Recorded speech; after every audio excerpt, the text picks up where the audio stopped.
तो उनकी पुण्यतिथि जो है हम लोग जो मनाते हैं देसा बरसी, तो वो इस्लामिक कैलेंडर के हिसाब से हम लोगों के यहाँ मनाया जाता है, जो कि इस साल 11 सितंबर को हो गई थी उनकी पुण्यतिथि भी। हमारे यहाँ कुरान खानी होती है, मजलिस होती है और कुछ दान पान का काम किया जाता है।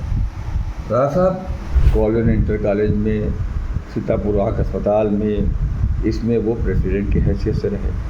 शिया कॉलेज में वाइस प्रेसिडेंट की हैसियत से रहे।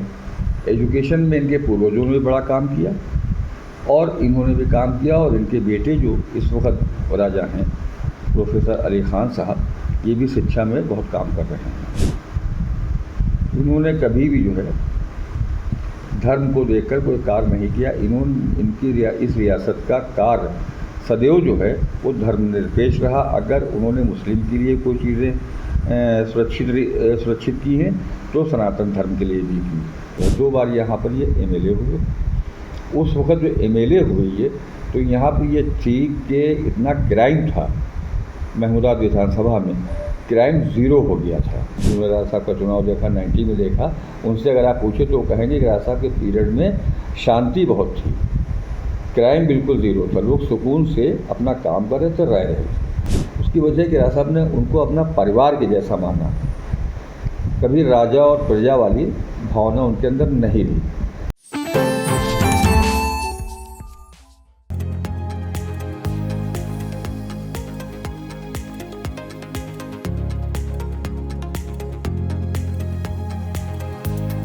नमस्कार, आप देख रहे हैं आई इंडिया और मैं बबीता सिंह गौर। तो आपने महमूदाबाद राज परिवार के सचिव अनवर से सुना कि राजा महमूदाबाद मोहम्मद अमीर मोहम्मद खान में कौन कौन सी खासियतें थीं, उनका जनता के प्रति कैसा व्यवहार था। आइए अब जान लेते हैं इस राज परिवार के बारे में। अमीर मोहम्मद खान उत्तर प्रदेश की महमूदाबाद रियासत के उत्तराधिकारी थे, जिनकी जड़ें लखनऊ से लेकर सीतापुर तक फैली हैं। Hazratganj, Butler Palace, Lowry building, Lal Kothi, Siddiqui building, काकर कोठी, हलवासिया मार्केट, महमूदाबाद मेंशन सहित सीतापुर, लखीमपुर खीरी, बाराबंकी, नेपाल में भी उनकी हजारों करोड़ों की संपत्ति है। इसके अलावा इराक, ईरान, पाकिस्तान, लंदन आदि देशों में भी उनकी संपत्तियां फैली हुई हैं। राजा महमूदाबाद की पत्नी रानी बिजिया खान के 2 बेटे प्रोफेसर अली खान और राजकुमार अमीर हसन खान हैं। प्रोफेसर अली खान समाजवादी पार्टी से जुड़े हैं, दूसरे बेटे विदेश में हैं और एक निजी विश्वविद्यालय में प्रोफेसर हैं। राजा महमूदाबाद के पास हजरतगंज में आधे से अधिक बेशकीमती प्रॉपर्टी उनके नाम रही, लेकिन 2010 में सरकार के अध्यादेश के बाद सभी संपत्तियों को शत्रु संपत्ति घोषित कर दिया गया। राजा महमूदाबाद के नाम से पहले विख्यात रहे मोहम्मद अमीर मोहम्मद खान के पिता मोहम्मद अमीर खान पूर्व राजा महमूदाबाद पाकिस्तान के संस्थापक मोहम्मद अली जिन्ना के काफी करीबी थे।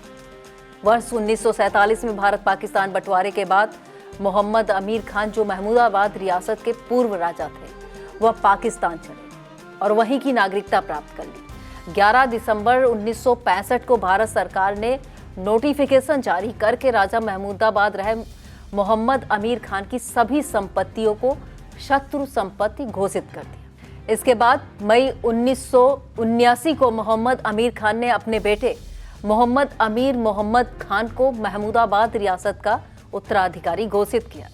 इसके बाद उत्तराधिकारी बने राजा महमूदाबाद मोहम्मद अमीर मोहम्मद खान ने अपनी संपत्तियों को वापस लेने के लिए भारत सरकार के पास प्रत्यावेदन दिया। इसके बाद मार्च 1981 को 25% संपत्ति वापस करने का आदेश हुआ और मोहम्मद अमीर मोहम्मद खान को राजा महमूदाबाद का आधिकारिक रूप से उत्तराधिकारी घोषित कर दिया गया। उत्तराधिकारी संबंधी आदेश के बाद भी शत्रु संपत्तियां वापस न मिलने पर मोहम्मद अमीर मोहम्मद खान ने मुंबई हाई कोर्ट में रिट दायर कर दी। सितंबर 2001 में फैसला उनके पक्ष में आया। हालांकि उस फैसले को भारत सरकार ने सुप्रीम कोर्ट में चुनौती दी। मार्च 2009 में राजा मोहम्मद के पक्ष में फिर फैसला आ गया। इसके बाद अप्रैल 2010 में केंद्र सरकार ने संपत्तियों पर अपने नियंत्रण के लिए अध्यादेश जारी कर दिया। इस पर राजा महमूदाबाद ने दिल्ली हाई कोर्ट में चुनौती दी, जो निरस्त हो गई। दिल्ली के बाद उत्तराखंड हाई कोर्ट में भी अपील की गई, जिसे कोर्ट ने वर्ष 2013 में दिल्ली हाई कोर्ट में ट्रांसफर कर दिया। इसके बाद भारत सरकार ने वर्ष 2014 में 2016 तक अध्यादेश को रिन्यू किया और फिर एक्ट बना दिया। साल 2020 में लखनऊ एडीएम कोर्ट ने सीलिंग एक्ट के तहत राजा महमूदाबाद की 421 करोड़ की संपत्ति जब्त करने के आदेश जारी कर दिए। इसके तहत लखनऊ, सीतापुर, लखीमपुर, बाराबंकी, हरदोई सहित कई जिलों के गांव की जमीनें जब्त करने के आदेश दिए गए थे। राजा रियासत के मालिक होने के साथ साथ जनता के दिलों में राजा मोहम्मद अमीर मोहम्मद खान राज करते थे। महमूदाबाद से एक प्रभावशाली नेता का टिकट काटकर राजीव गांधी ने कांग्रेस से साल 1985 में उन्हें टिकट दिया था। कांग्रेस के टिकट पर जब पहली बार 1985 में उन्होंने चुनाव लड़ा तो जनता ने उन्हें दिल खोलकर समर्थन दिया। वे करीब 28,000 वोट से चुनाव जीते।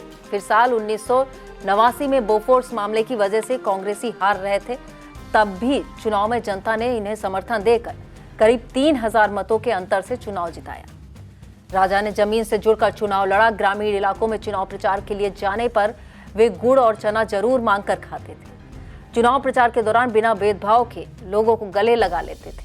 इसके बाद उन्होंने जनता का पर्याप्त समय न दे पाने में असमर्थ होने के कारण आगे चुनाव न लड़ने का फैसला लिया। शत्रु संपत्ति के तहत जनपद सीतापुर के 182 गांवों में कुल 388.391 हेक्टेयर जमीन जब्त की गई, जिसकी कीमत करीब 388 करोड़ रुपए उस समय आंकी गई थी। लखीमपुर खीरी के 31 गांवों के करीब 11 करोड़ की 10.659 हेक्टेयर जमीन सरकार ने अपने कब्जे में ले ली। बाराबंकी के 20 गांवों में करीब 23 करोड़ की 23.45 हेक्टेयर जमीन सरकार ने अपने कब्जे में ले ली। शहर से लेकर ग्रामीण इलाकों में राजा महमूदाबाद और उनके परिवार की जमीनें हैं। इसके अलावा इराक, पाकिस्तान और अन्य देशों में भी अकूत संपत्ति है। उत्तराखंड में भी उनकी 396 संपत्तियां आंकी गई हैं। अक्टूबर 2006 में हुई सरकारी आकलन के अनुसार उनकी संपत्तियों की कीमत करीब 50,000 करोड़ रुपए थी। नवंबर 1943 में जन्मे महमूदाबाद के राजा के नाम से विख्यात मोहम्मद अमीर मोहम्मद खान का 4 अक्टूबर 2023 को लंबी बीमारी के चलते इंतकाल हो गया। बता दें, इंतकाल के बाद उनका अंतिम संस्कार तो मुस्लिम रीति रिवाज से किया गया था, लेकिन 40वें के साथ ही 13वीं संस्कार भी किया गया। दोनों संस्कार मुस्लिम रीति रिवाज के साथ हिंदू रीति रिवाज के अनुसार भी मनाए गए।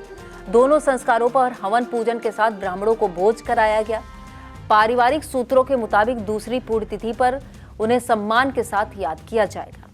राजा महमूदाबाद का व्यक्तित्व बेहद ही सादगीपूर्ण और अपरत्व से भरा हुआ था।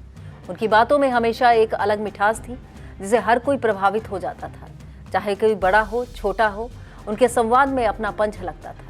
यही कारण था कि उनसे मिलने वाला हर शख्स खुद को उनसे जुड़ा हुआ महसूस करता था। स्टाफ और कर्मचारियों के प्रति उनका व्यवहार हमेशा सौम्य, सकारात्मक रहा। वो सिर्फ माली के अधिकारी नहीं, बल्कि एक मार्गदर्शक और परिवार के सदस्य की तरह पेश आते थे। यही वजह थी कि उनके स्टाफ में भी उनके प्रति गहरा सम्मान, आत्मीयता का भाव था। राजा महमूदाबाद के व्यक्तित्व की सबसे बड़ी खूबी यही थी कि वे हर किसी की बात को ध्यान से सुनते और उसका सम्मान करते। उनके दरबार में बैठने वाला व्यक्ति केवल अपनी बात रखने का मौका ही नहीं पाता था, बल्कि उसे समाधान की दिशा भी दिखाई देती थी। उनकी सादगी और विनम्रता उन्हें एक आम इंसान से अलग बनाती थी। समाज के हर वर्ग के लोग उनसे खुलकर मिलते और अपनी परेशानियां साझा करते थे। वे अकेले नहीं हैं। राजा महमूदाबाद की यही विनम्रता और सरल स्वभाव उन्हें लोगों के दिलों में अमर कर गई। उनकी मधुर वाणी, आत्मीय व्यवहार, स्नेहिल प्रवृत्ति को लोग हमेशा याद करते रहेंगे। आई इंडिया भी दूसरी पुण्यतिथि पर श्रद्धासुमन अर्पित करता है। Sai Sanjeevani hospital, station road, Sitapur. Sitapur का पहला मल्टी स्पेशलिटी हॉस्पिटल, जहां आपको जनरल फिजिशियन, हड्डी रोग, स्त्री रोग, जनरल सर्जरी, नाक कान गला और न्यूरो के डॉक्टर उपलब्ध हैं। साई संजीवनी में आयुष्मान कार्ड धारकों का मुफ्त इलाज और टीपीए कार्ड धारकों के लिए कैशलेस सुविधा उपलब्ध की गई है। हॉस्पिटल में आईसीयू, वेंटिलेटर, बाईपैप व डायलिसिस की सुविधा भी उपलब्ध है। Sai Sanjeevani hospital, station road, Sitapur.